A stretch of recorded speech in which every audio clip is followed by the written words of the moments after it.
जब हम सुबह उठते हैं ना, जॉब पे जाना हो, कोई भी जॉब हो, दो तरह के लोग होते हैं। एक तो सुबह उठते ही ना 12 बजे होते हैं कि आज फिर जाना पड़ेगा, सोचते रहते हैं कुछ बहाना ऐसा कोई इमरजेंसी लग जाए कि ना आज छुट्टी की अनाउंसमेंट हो जाए। और कुछ बड़े शौक से उठते हैं, बड़ा पैशन होता है, इतना टाइम और टाइम पे पहुंचे होते हैं। अच्छा, लाइफ वो इंजॉय करते हैं। दूसरे लोग जो होते हैं, अब देखिए जॉब कर रहे हैं, जाना तो है, अब एक मूड है कि दिहाड़ी लगाने जाना है, कि जाके टाइम पूरा करना है, घंटे पूरे करने हैं, फिर उसको एंजॉय करके ही कर लो। जब करना ही है काम, आप खुद भी ठीक रहेंगे, जो आपके क्लाइंट्स हैं वो भी ठीक रहेंगे, आप एंजॉय करके काम करेंगे। ये चाहे वो टीचिंग है, चाहे कोई भी ऑफिस है।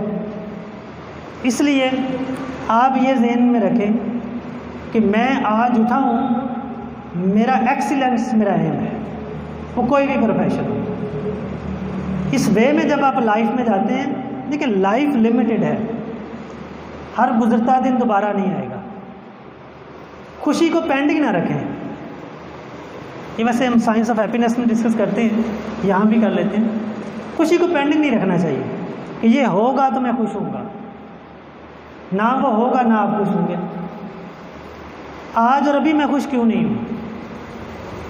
मुझे मौका मिला है कहीं जाने का। कई लोग, कितने लोग हैं बेचारे, सुबह उठना चाहते थे, उठ नहीं पाए, उनका ऐलान हो रहा है, अल्लाह ताला सबको मुसलमान रखे। नेचुरल चीज़ है ना ये। या उठ भी गए हैं, उनके पास कहीं जाने के लिए अपॉर्चुनिटी नहीं है। हमारे पास है लेकिन हमारे 12 बजे हुए हैं। तो ज़िंदगी में जब आपका एम ये है कि मैं जिस भी काम पे हूँ, काम छोटा या बड़ा नहीं होता, काम काम होता है। आप देखेंगे कोई भी प्रोफेशन ले लें, उस ही प्रोफेशन में कई लोग आपको शाइनिंग करते हुए नज़र आते हैं, लोग उनकी रिस्पेक्ट करते हैं। अच्छे से अच्छे प्रोफेशनल भी लोग ज़लील होते भी देख रहे हैं। इसका मतलब ये है कि रिस्पेक्ट प्रोफेशन में नहीं, आपके अंदर होती है। और वो तब होगा जब आपका मकसद ये होगा कि आज का दिन एक्सीलेंस का है। आप पैशन से उठें, शौक़ से उठें, शौक़ से जाएं और एंजॉय करके करें।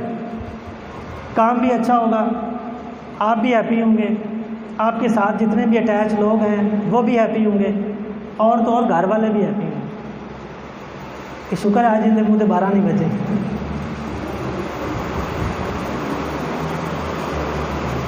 ले जी, वो नॉर्मली टीचिंग की जो चीज़ें थी वो तो हमने डिस्कस कर ली। हर चीज़ में हम डिस्कस करते हैं क्वालिटी। तो क्वालिटी का नाम ज़हन में आता है तो क्या आता है? मेयार तो पंजाब उर्दू में हो गया ना, उसका मीनिंग हो गया।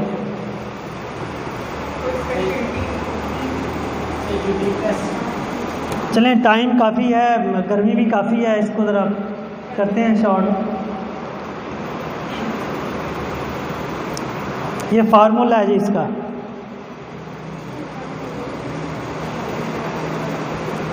समझ में आता है ये फार्मूला?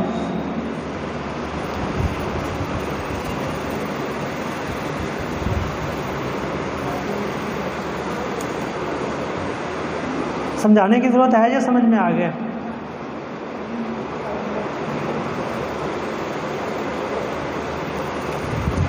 ज़ाहिर एक्सपेक्टेशन मीट तो नहीं हो सकती, पूरी नहीं हो सकती, लेकिन क्लोज पहुंचा जा सकता है। परफॉर्मेंस वो आएगा ही, परफॉर्मेंस विदाउट परफॉर्मेंस से कुछ नहीं होगा। तो किसी भी आप प्रोफेशन में हो, कुछ भी काम कर रहे हो, इसको ज़हन में रखा करें। कोई भी प्रोफेशन हो, आप लोगों के साथ अटैच हैं। जब लोग अटैच हैं तो ये दोनों चीज़ें साथ ही अटैच होंगी, परफॉर्मेंस भी, एक्सपेक्टेशन भी।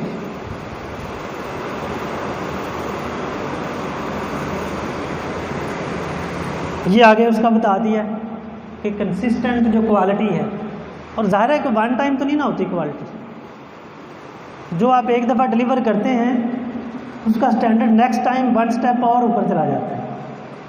इसका मतलब ये हुआ कि ऐसा नहीं है कि एक दिन तो मैंने बड़ा अच्छा कर लिया और दूसरे दिन अगर आप नीचे बैठ गए तो आपका जो मेयार है वो गिर गया। और जिस आपको पता है जिस ब्रांड की चीज़ पे हम कॉन्शियसली कोई चीज़ ले रहे हों और हम बड़े सेटिस्फाइड हों, तो एक दफ़ा भी वहाँ से कोई इन्फीरियर क्वालिटी की चीज़ मिल जाए तो हम क्या कहते हैं, अब तो ये ब्रांड भी फारिग है। 5-10 साल से अच्छी चीज़ मिल रही थी, हम भूल गए। वन एक्सपीरियंस ने वो सारा इमेज उसका तबाह कर दिया। तो इसका मतलब ये है, हमने पेशे कहा कि एक्सीलेंस आपका एम होना चाहिए, तो फिर कंसिस्टेंट इसको वर्क करना पड़ेगा। और वो कब होती है? एक तो quality people working in quality work culture, आप में भी वो क्वालिटी की कंसिस्टेंट हो और आपका जो कल्चर है उसमें भी क्वालिटी नज़र आए।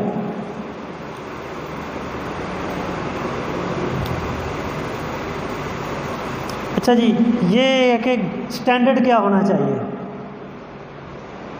स्टैंडर्ड आप अपना क्या रखेंगे? वो यही रखेंगे कि बी बेस्ट।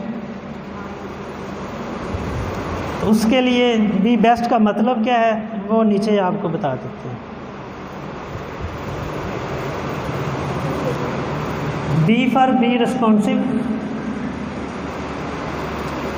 और बेस्ट का बी बिकम नॉलेजेबल। एक तो आपके पास पहले नॉलेज खुद पे पास हो, फिर एप्रिसिएशन एक्सप्रेस करना है आपने किसको, जो बच्चा या जो आपका टीम मेंबर अच्छा करता है, एप्रिशिएट करना सीखें। हम लोग आजकल हमारे में सबसे बड़ी कमी यही है, हम दूसरों को एप्रिशिएट करना में बहुत मुश्किल काम लगता है। तनकीद हम बड़ी आसानी से कर देते हैं, एप्रिशिएट नहीं करते। तो एप्रिशिएट करना सीखें लाइफ। इवन के अपने रिलेशन में ही आप एप्रिशिएट करना सीख लेना, आपके रिलेशनशिप बेहतर होना शुरू हो जाए। हमने लास्ट सेशन में भी बात की थी कि बीवी रोज़ाना अच्छा खाना देती है, उसकी कोई एप्रिसिएशन नहीं। एक दिन में वो नमक मिर्च कम हो गया तो फौरी कह देना कि ये आज क्या करा दिया। ये फ़र्क पड़ता है आपके अल्फाज का और दूसरों को अप्रिशिएट करने का। रिस्पेक्ट शो करें, फिर ऑनरशिप लें। अगर ये 5 चीज़ें आप में हैं तो आप खुद को कह सकते हैं कि मैं बी बेस्ट का जो ट्रैक है उस पर चलना शुरू हो गया हूँ। अगर आपको किसी को रिस्पेक्ट देना, अप्रिशिएट करना मुश्किल लगता है तो इसका मतलब है कि अभी आप खुद से बाहर नहीं आ रहे। आप खुद को ही बहुत कुछ समझते हैं, दूसरों को अपने से कमतर समझ रहे हैं। जब आप इस सोच में होते हैं तो आपका हैप्पी रहना ज़रा मुश्किल है। लें जी, ये लास्ट में आपसे क्वेश्चन है कि इस सेशन के बाद क्या फ़र्क पड़ा आप